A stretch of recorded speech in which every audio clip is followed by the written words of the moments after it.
నేను మళ్ళీ చెప్తున్నాను, మనుషులు నీ గురించి ఏం మాట్లాడుకుంటున్నారు, నీ వెనక, నీ ముందు, నీ చుట్టుపక్కల అనేది ప్రాముఖ్యం కాదు. దేవుడు నీ గురించి ఏమనుకుంటున్నాడు అనేది ప్రాముఖ్యం. ఎందుకంటే దేవుడు మన జీవితాన్ని స్పష్టంగా ఎరిగిన వాడు కనుక ఆయన మన గురించి ఏమనుకుంటున్నాడు అనేది మనమందరం ఆలోచించాల్సినటువంటి విషయం. మనమందరం కూడా మన జీవితాల్లో ఆలోచించవలసిన విషయం. అయితే ఇక్కడ ఎందుకు ఈ మాట నేను నొక్కి ఒక్కానించి చెప్తున్నానంటే, ఈ అధ్యాయంలో మనం ఏం చూస్తున్నాం, ఇక్కడ మనం ధ్యానం చేయబోతున్నటువంటి సందేశం అంటే, చాలాసార్లు ప్రజలు మన పట్ల కలిగి ఉండేటువంటి అభిప్రాయాలు ఎలా ఉంటాయి, మనుషులు మన పట్ల వారికి ఉండేటువంటి అభిప్రాయాలు మారుతూ ఉంటాయి. ఉదాహరణకి మనిషిని దూరంగా చూసినప్పుడు ఒక అభిప్రాయం ఉంటుంది. చాలా దూరంలో నుంచి ఒక మనిషిని, అంటే ఆ మనిషితో మనకి దగ్గర పరిచయం లేనప్పుడు, ఎక్కువ సాన్నిహిత్యం లేనప్పుడు ఆ మనిషిని చూస్తే మనకు ఒకలా అనిపిస్తుంది. ఆ మనిషి మనకు దగ్గరగా, అంటే సమీపంగా, వారితో మనకి కొంత సాన్నిహిత్య సంబంధం ఏర్పడిన తర్వాత, వారిని చూసిన తర్వాత మన అభిప్రాయాలు మారుతూ ఉంటాయి. ఇవి దూరం నుంచి ఉన్నప్పుడు కొన్నిసార్లు తప్పుగా ఉండొచ్చు, దగ్గరగా చూసిన తర్వాత కరెక్ట్గా ఉండొచ్చు. దూరం నుండి చూసినప్పుడు మంచిగా ఉండొచ్చు, దగ్గరగా చూసినప్పుడు చెడ్డగా అనిపించవచ్చు. మన అభిప్రాయాలు చాలా సందర్భాల్లో, మన ఉద్దేశాలు, మనం అనుకున్నవి మారుతూ ఉంటాయి. అయితే ఇక్కడ ఈ అధ్యాయంలో మనం ఏం చూస్తున్నామంటే, పౌలు గారు ఆయన జీవితంలో జరిగినటువంటి కొన్ని విషయాలు మనం ధ్యానం చేద్దాం. అపోస్తుల కార్యము 28వ అధ్యాయం 1వ వచనం. నేను తప్పించుకొని తర్వాత ఆ దీపము మెలితే లేఖ భాగంలో మనకి ఏం కనబడుతుందంటే, ఇక్కడ ఒక విషయం కనబడుతుంది. ఒక విషయాన్ని మనం జాగ్రత్తగా అర్థం చేసుకుందాం, చాలా కోణాల్లో నుండి పరిశీలన చేద్దాం. ఒక విషయం ఉంది, ఒక జరిగినటువంటి సంఘటన. ఈ సంఘటనని ఒక 2-3 కోణాల నుండి చూద్దాం. అంటే దేవుని కోణం ఎలా ఉంది, రోమీల కోణం ఎలా ఉంది, రోమా సైనికులు పౌలుతో పాటు ఓడలో ప్రయాణం చేసిన వాళ్ళ ఆలోచన ఎలా ఉంటుంది ఇదే విషయంలో, స్థానికుల యొక్క ఆలోచన ఎలా ఉంది, అక్కడ ఆ దీవిలో జీవిస్తున్నటువంటి ప్రజల ఆలోచన ఎలా ఉంది ఇదే విషయం అనేది మనం ఆలోచించాలి. ఇప్పుడు ఇక్కడ మనం గమనించినట్లయితే, పౌలు ఆయనతో ఉన్నటువంటి వారందరూ కూడా అక్కడ బాగా వర్షం కురవడం వల్ల, చలిగా ఉండడం వల్ల ఆ ద్వీపవాసులు కొంత వేడిని పుట్టించడానికి ఒక మంటను అక్కడ వేయడం జరిగింది. ఈ మంట దగ్గర వీరందరూ కూర్చొని అప్పటికే బాగా అలసిపోయి ఉన్నారు, నీరసించిపోయి ఉన్నారు, అడిచిపోయి ఉన్నారు వర్షంలో. చలిగా ఉండడం వల్ల ఆ వేడి, ఆ మంట చుట్టూ కూడా వీళ్ళందరూ కూర్చొని ఉన్నప్పుడు, ఆ మంటని రాజబెట్టడానికి, లేకపోతే ఆ మంటని కొంతసేపు కొనసాగింపు చేయడానికి పౌలు వెళ్ళి దూరంగా ఉన్నటువంటి కొన్ని పుల్లలు తీసుకొచ్చి, ఆ పుల్లల్ని ఏరుకొచ్చి వాటన్నిటిని, ఆ కుప్పని ఆ యొక్క మంటలో వేసినప్పుడు, ఆ మంటలో నుండి కాకకు ఒక పాము, అంటే ఆ పుల్లలో ఏముంది, పాము ఉంది. పౌలు గారు చూసుకోలేదు. వేగానే అందులో ఉన్నటువంటి పాము బయటకు వచ్చి ఆ వేడికి పౌలు గారి చేతిని పట్టుకున్నారు. ఈ పాము చాలా విషపూరితమైనటువంటి పాము. ఈ సర్పం ఎప్పుడైతే పౌలు గారి చేతిని పట్టుకుందో, అక్కడ చాలా అభిప్రాయాలు స్టార్ట్ అయిపోయాయి. ఇంతకుముందు పౌలు గారిని ఎవరు పట్టించుకోలే. ఇంతకుముందు పౌలు గారి యొక్క ప్రస్తావన పెద్దగా లేదు. అంటే ఆ లోకల్గా ఉన్నవారు, స్థానికులైనటువంటి అనాగరికులైనటువంటి ప్రజలకి పౌలు గారు ఎవరో తెలియదు. ఇంచుమించు 260 చిల్లర మంది ఉన్నారు కదా అక్కడ, వారందరిలో ఒకడిన. కానీ ఇప్పుడు ఈయన గురించి మాట్లాడుకోవడానికి ఒక విషయం ఉంది, అక్కడ ఒక టాపిక్ దొరికిందనమాట. ఈయన గురించి మాట్లాడడానికి, ఆలోచన చేయడానికి అందరికీ కూడా ఇక్కడ ఒక విషయం ఏర్పడింది. చాలా సందర్భాల్లో దేని గురించి మాట్లాడుకుంటారంటే, అందరూ ఎక్కువగా ఏ టాపిక్ ట్రెండింగ్ లో ఉందో, అంటే ఏది ఎక్కువగా మనుషులు ఆలోచిస్తుంటారో ఆ టాపిక్ ఎక్కువగా నడుస్తుంది. ఇక్కడ ఇప్పుడు పౌలు ఏమైపోయాడంటే, వారందరిలో కూడా ఒక చర్చించుకోదగినటువంటి ఒక వ్యక్తిగా, ఒక ప్రస్తావనగా ఈయన జీవితం ఇక్కడ మారడాన్ని మనం చూస్తున్నాం. ఇప్పుడు పౌలు గురించి మాట్లాడుకుంటున్నారు. ఏం మాట్లాడుకుంటున్నారు అనేది మనం చూస్తే ఎలా ఉంటాయంటే, మనల్ని మించిన మేధావులు లేరు, మనకంటే ఎవరికి ఎక్కువ తెలియదు, అన్నీ నాకే తెలుసు అన్నట్టుగా మనం స్టేట్మెంట్స్ ఇస్తాం. స్టేట్మెంట్ అంటే ఏంటండి? స్టేట్మెంట్ అంటే ఒక దానిని మనము వల్ల కొద్ది ఇంతే అని చెప్పేస్తాం అన్నమాట. ఇది మనకు తెలిసినట్టుగా, అంటే ఒక దేవుడు లాగా, దేవుడికి అన్నీ తెలుసు కదా, అలాగా మనం కూడా చాలా సందర్భాలు అన్నీ నాకు తెలుసు, ఇది ఇంతే అని చెప్పేస్తాం. ఇప్పుడు ఇక్కడ ఉన్నటువంటి అనాగరికులైనటువంటి ఈ యొక్క ద్వీపవాసులైనటువంటి వీరేమనుకుంటున్నారు అనేది మనం చూస్తే, అరే వీడెవడో పెద్ద నరహంతకుల్లాగా ఉన్నాడు. పౌలు గారు నరహంతకుడేనా? కాదు కదా. వీళ్ళు ఏమంటున్నారంటే, ఇతను ఎవరో చాలా భయంకరమైనటువంటి నరహంతకుడు. ఎందుకంటే ఖైదీలలో ఒకడు కదా, ఉన్నటువంటి చాలా మంది ఖైదీలు కాబట్టి, ఇతను సైనికుడు కాదు కాబట్టి, ఇతను ఒక ఖైదు చేయబడినటువంటి వ్యక్తి కాబట్టి, ఇతను భయంకరమైనటువంటి వ్యక్తి, చాలా దారుణమైనటువంటి వ్యక్తి. ఇతను సముద్రం నుండి తప్పించుకోగలిగాడు. సముద్రం ఏం చేయాలనుకునింది? ఇతను వేయాలనుకునింది. సముద్రం నుండి ఏమయ్యాడు? తప్పించుకున్నాడు. ఎలాగో అక్కడే పోవాలి ఇతను. అసలు ఇన్ని రోజులు బ్రతకూడదు వీడు, ఎందుకంటే వీడు చెడ్డవాడు, మంచివాడు కాదు. ఇతను సముద్రంలోనే చనిపోవాల్సిన వాడు, కానీ సముద్రం నుండి తప్పించుకున్నాడు. ఇప్పుడు ఈ దీవిలో వచ్చి పడ్డాడు. అయినా కూడా న్యాయం వదలలేదురా. చూడండి ఎలా ఉంది అభిప్రాయం. ఏం వదలలేదంట. మీరు అక్కడ చదివి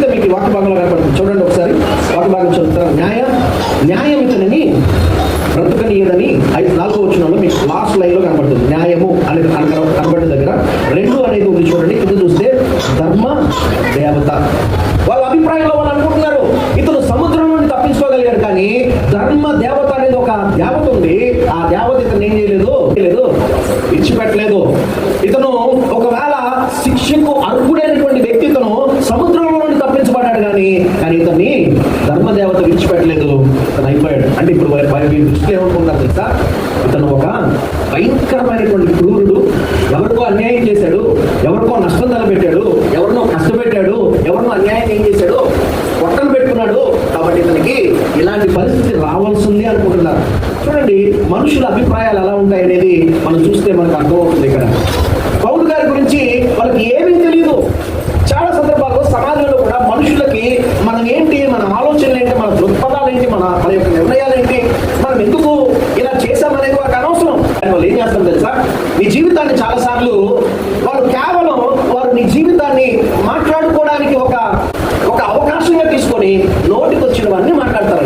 నీ గురించి మాట్లాడడానికి అవకాశం దొరికితే చాలు, దాని గురించి ఎన్నో ఎన్నో ఎన్నో అభిప్రాయాల్ని ప్రజలు మాట్లాడుతూ ఉంటారు. ఇక్కడ మనం చూస్తే పౌలు గారి గురించి అనుకుంటున్నారు, ఏమనుకుంటున్నారు తెలుసా?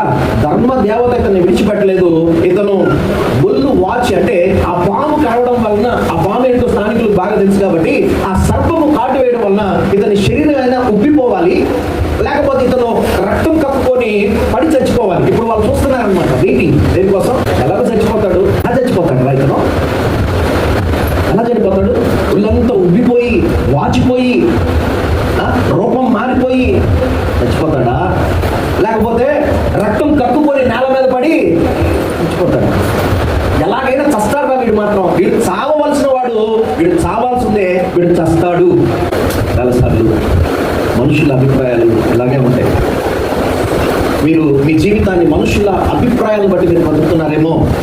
ఈ రోజున నీ జీవితాన్ని నువ్వు మనుషుల అభిప్రాయాలు వింటూ నువ్వు బ్రతికితే నీ జీవితం ఇలాగే ఉంటుంది. నేను ఒక మాట చెప్తాను, మీకు ఒక మాట చెప్తాను. మీరు మనుషులు మీ గురించి ఏమనుకుంటున్నారు అనేది మీరు ఎంత తక్కువ తెలుసుకుంటే అంత బెస్ట్. మీకు మనుషులు మీ గురించి ఏమనుకుంటున్నారు అనేది మీరు ఎంత తక్కువ తెలుసుకుంటే మీ జీవితంలో మీరు అంత హ్యాపీగా బ్రతుకుతారు, అంత సంతోషంగా బ్రతుకుతారు. చాలాసార్లు వాళ్ళు ఏమనుకుంటున్నారు, వీళ్ళు ఏమనుకుంటున్నారు అని మనం తెలుసుకోవాలన్నటువంటి ఆసక్తిని కనపరుస్తూ ఉంటాం. చాలా సందర్భాల్లో చాలా మంది వచ్చి నీ గురించి వాళ్ళు ఇలా అన్నారు, వీళ్ళు ఇలా అన్నారు, ఏదైతే చెప్తుంటారు. మనం కానిది మనల్ని అన్నప్పుడు మనం ఏమవుతాం తెలుసా? కృంగిపోయి దాని గురించి ఆలోచిస్తూ బాధపడిపోతూ మన టైం అంతా వేస్ట్ చేసుకుంటాం. మనుషుల అభిప్రాయాలతో నీకు అవసరం లేదు. నీ గురించి మనుషుల అభిప్రాయాలతో నీకు అవసరం లేదు. మనుషులు ఇక్కడ రకరకాలుగా పౌలు గారి గురించి తెలియకుండానే రకరకాల మాటలు మాట్లాడుతున్నారు. నిజంగా ఈ సమాజంలో చాలా సందర్భాల్లో మన జీవితాల్లో మనం ఇలాంటి పరిస్థితి ఎదుర్కొంటాం. మనుషుల అభిప్రాయాల్ని వారు ఆలోచన మన మీద రుద్ది, నువ్వు ఇది, నువ్వు ఇలా, నువ్వు ఇలాంటి వాడు, నువ్వు ఇలాంటి దానం అని చెప్పి మన మీద వారు రుద్దుతూ ఉంటారు. రెండో అభిప్రాయాన్ని చూద్దాం. రెండో అభిప్రాయం ఏంటంటే, ఇప్పుడు రోమా సైనికులు రోమాకు వెళ్తున్నటువంటి మిగతా ఖైదీల అభిప్రాయం ఎలా ఉంటుంది ఇక్కడ అనేది మనం ఆలోచన చేస్తే వారు ఏమనుకుంటూ ఉంటారంటే, ఈ పౌలు చాలా గొప్ప దైవజనుడు కదా, ఈయన మేము సముద్రంలో ప్రయాణం చేసి ఓడ అటు ఇటు కొట్టబడుతూ ఓడ కంట్రోల్ అవ్వకుండా చాలా ఇబ్బందికరమైనటువంటి పరిస్థితుల్లో మేముంటే మా అందరినీ ధైర్యపరిచిన వాడు. ఇతను చెప్పాడు కదా ఓడలో ఉన్నప్పుడు, ఇదిగో మీరందరినీ నీకు నేను అప్పగించి ఉన్నాను, నీకు ఇచ్చి ఉన్నానని చెప్పాడు కదా. మీరు దేవుడు ఒక దేవదూతని పంపి నీకోసం 260 మంది పైన ఉన్నటువంటి వీరందరినీ నేను కాపాడాను, నీకు ఇచ్చేస్తున్నాను, వాళ్ళందరూ నేను ఏమి చేయనని చెప్పాడు కదా. ఈ ఓడకు ఏ హాని కలగదని చెప్పాడు కదా మీరు దేవుడికి. అన్నీ నిజమే కదా. గత కొన్ని రోజుల నుండి చూస్తున్నాం కదా, ఓడలో ఇతను ఇంత మంచి ప్రవర్తన కలిగి ఉన్నాడు, ఇంత భక్తిపరుడుగా ఉన్నాడు, ఇంత దేవునికి లోపడేటువంటి వ్యక్తిగా ఉన్నాడు, దేవుడితో ఒక మంచి రిలేషన్ కలిగి ఉన్నాడు. మరి ముఖ్యంగా ఓడ మేము ప్రయాణమై వెళ్తున్నప్పుడే ఈయన దైవ జ్ఞానంతో వివేచనతో ముందే చెప్పాడు, మీరు ఓడ తీస్తే ప్రమాదంలో పడతారని. ప్రవచించగలిగిన వాడు, జరగబోతున్న వాటిని ఎరిగిన వాడు, దేవునితో సంబంధం కలిగిన వాడు, దేవుని దగ్గర నుంచి అన్ని తెలుసుకొని కృషించిపోతున్న మమ్మల్ని బలపరిచి దరికి చేర్చినటువంటి ఇలాంటి వ్యక్తి ఇంత దిక్కులేని చావు ఏదో తెచ్చిపోతున్నాడు కదా. ఇది వీరుకున్నటువంటి ప్రశ్న. వీరి అభిప్రాయం ఏమైందో తెలుసా? మా అందరినీ కాపాడి తీసుకొచ్చినటువంటి ఈయనేంటి ఇంత చేసాడైనా, ఇంత చేసి ఇంత సాధించి మమ్మల్ని ఇంతలా బలపరిచి మా అందరినీ ఇంతగా నిలబెట్టినటువంటి ఈయనేంటి ఈ విధంగా ఒక పాము కరవడం వల్ల చచ్చిపోవడం ఏంటి? ఇలాంటి పరిస్థితులే కనబడతాయి. ఎవరైనా దేవుడి గురించి మాట్లాడుతుంటే ఏమంటారు తెలుసమ్మా? ముందు పోయి నీ ఇంట్లో చూసుకోమ్మా, ముందు నీ భర్తను రక్షించుకోమ్మా, ముందు నీ పిల్లల్ని రక్షించుకో, ముందు నీ ఇంటిని చక్కబెట్టుకో అనేవారు లేరా సమాజంలో? ఎప్పుడైనా దేవుని కోసం మనం నిలవబడి దేవుని యొక్క పని చేస్తూ ఉన్నప్పుడు మన జీవితంలో కష్టం వస్తే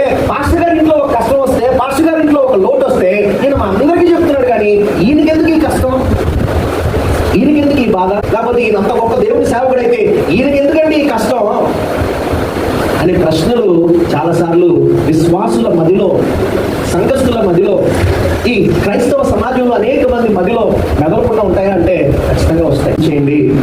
నేను చూసినటువంటి ఎంతో మంది గొప్ప గొప్ప దైవజనులు వారి జీవితాలను పరిశీలన చేస్తే వారి జీవితాల్లో చాలా శ్రమలు అనుభవించారు, చాలా రకాలైనటువంటి శ్రమలు అనుభవించారు, కుటుంబపరమైనటువంటి శ్రమలు అనుభవించారు, లేకపోతే ఆర్థిక పరిస్థితుల వల్ల శ్రమలు, రకరకాలైనటువంటి అనారోగ్య పరిస్థితుల వల్ల శ్రమలు, భయంకరమైనటువంటి పోరాటాలు ఎదుర్కొన్నటువంటి సేవకులు అందరూ ఉన్నారు. కానీ వారు ప్రార్థన చేస్తే, వారు వాక్యం చెప్తే, వారు ఆరాధన చేస్తే, వారు దేవుని కోసం నిలవబడితే ఎందరో ప్రజలు దీవెన పొందారు, ఎందరో రక్షించబడ్డారు, ఎందరో స్వస్థపరచబడ్డారు, ఎందరో దేవుని కొరకు సేవకులయ్యారు, ఎందరో దేవుని కొరకు బలపరచబడ్డారు. కానీ అదే సేవకుల జీవితాలను పరిశీలన చేస్తే వారి జీవితాల్లో ఎన్నో భయంకరమైనటువంటి శ్రమలతో కూడినటువంటి పోరాటాలతో కూడినటువంటి అనుభవాల్ని మనం గమనిస్తున్నాం. మరణపు అంచులకు వెళ్ళిన వారు ఆ దైవజనుడు వర్తమానాలు అందిస్తే ఎంతో మంది బలపరచబడి ఆదరించబడి వారి జీవితాల్లో దీవించబడ్డారు. అదే దైవజనుడు దేవుని కోసం ఆయన నిలవబడి పరిచయం చేస్తుంటే ఏదో కుటుంబాలు కట్టబడ్డాయి. సమాజం చాలాసార్లు మనం గమనించినప్పుడు మనము మన భక్తి జీవితం, మన విశ్వాసం, మన ప్రార్థన, మన పరిచర్య, మన ద్వారా దేవుడు అనేక మందికి గొప్ప బ్లెస్సింగ్ గా మనం ఉంచుతాడు. కానీ చూస్తున్న వారికి ఎలా కనపడుతుందంటే ఈయన ఎందుకు ఇలా ఉన్నాడు, ఈయన కుటుంబం ఎందుకు ఇలా ఉంది, ఈయన ఎందుకు ఎంత కష్టపడుతున్నాడు, ఈయన ఎందుకు ఇన్ని సమస్యలు ఎదుర్కొంటున్నాడు. నా జీవితంలో నేను ఎదుర్కొన్నాను అలాంటి ప్రశ్నలు.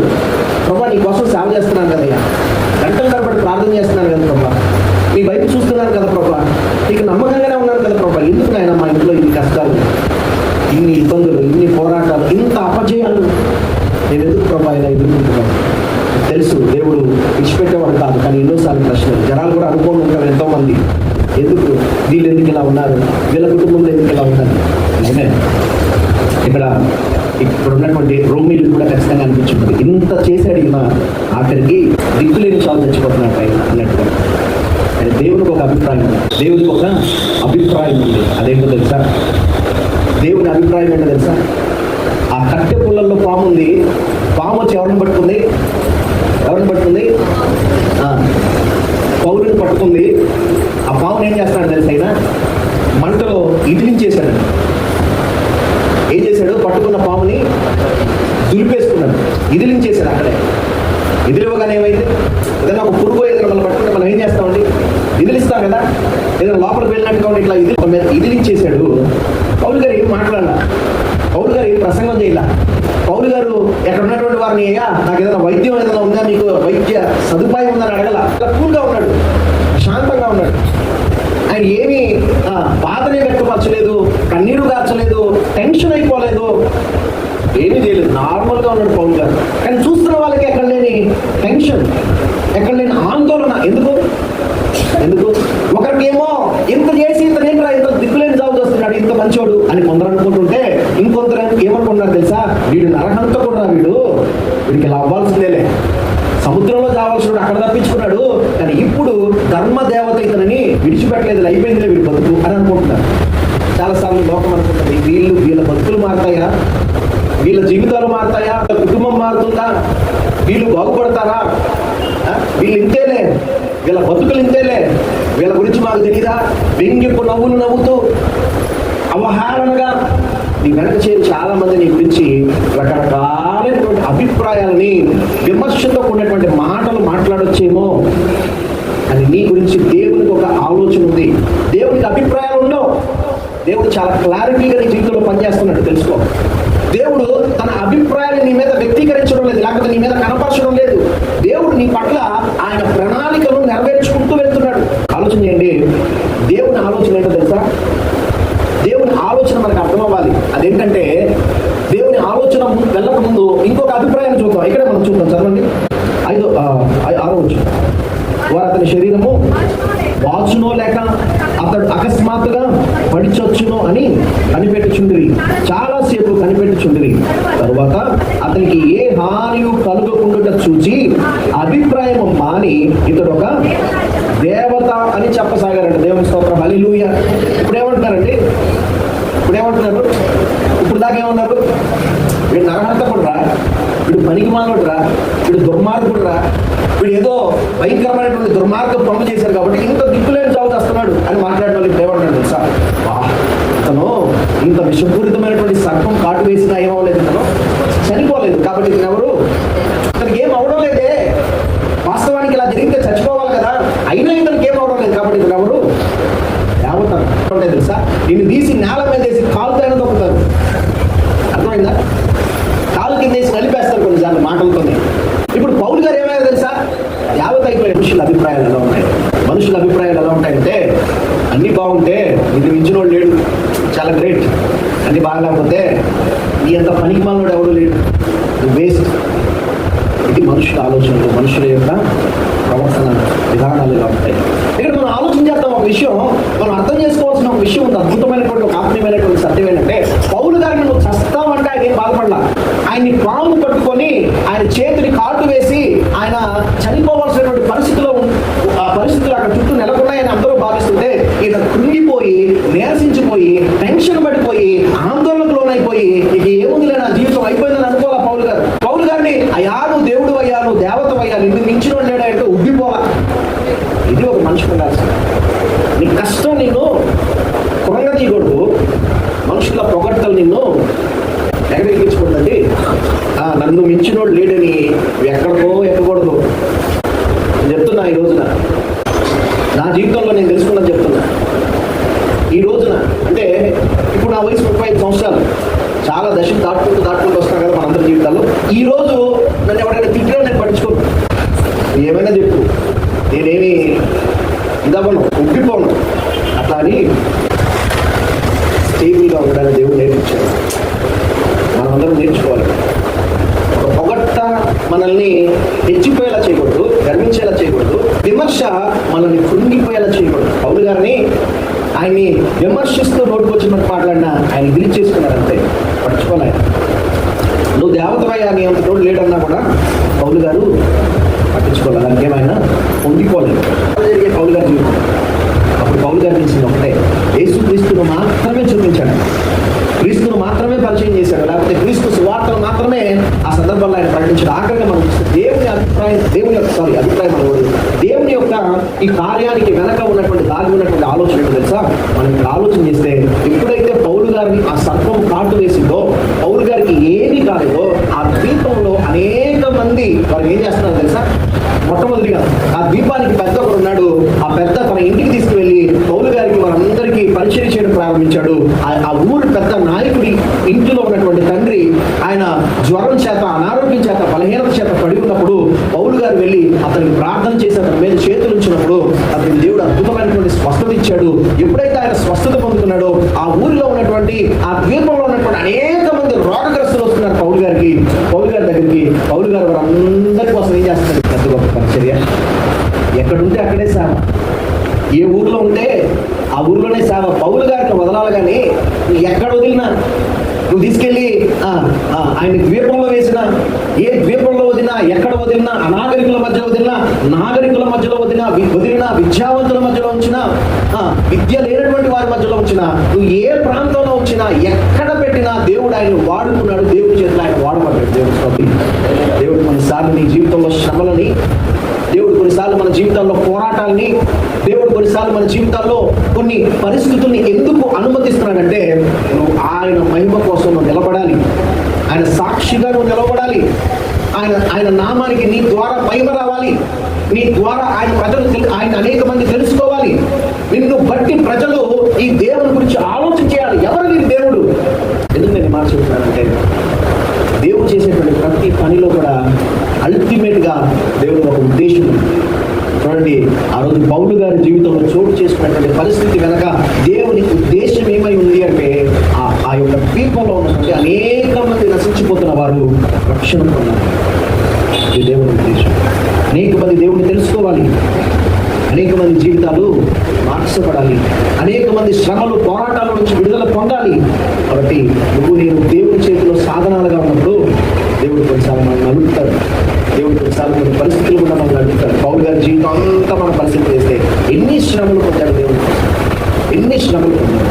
రక్తముల చేత పట్టబడ్డాడు, కొరడాల చేత పట్టబడ్డాడు, ఆయన అనేక మార్లు చెరసాల్లో పెట్టబడ్డాడు, అనేక మార్లు అవమానించబడ్డాడు, వస్త్రహీనతను ఎదుర్కొన్నాడు, బాధలు ఎదుర్కొన్నాడు. ఉపవాసాలతో శ్రమలు, రకరకాలైనటువంటి పోరాటాలు, రకరకాలైనటువంటి వ్యాధులు ఎదుర్కొంటూ కూడా దేవుడి కోసం నిలవబడి ప్రతి పరిస్థితిని కూడా సువార్తకు అనుకూలంగా మార్చుకొని అద్భుతమైనటువంటి సువార్తను అందించినటువంటి బలమైనటువంటి సాధనంగా ఈరోజు మనం విన్నటువంటి ప్రసంగంలో ఉన్నటువంటి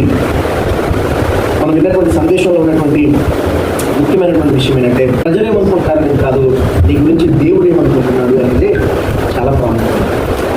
మనుషుల అభిప్రాయాలు మారాయా లేదా? ఎన్నిసార్లు మారాయి? రకరకాలుగా మారాయి. రకరకాల ఆలోచనలు, దొంగ అన్నారు, హంతకుడు అన్నారు, మరలా వాళ్ళే దేవత అన్నారు.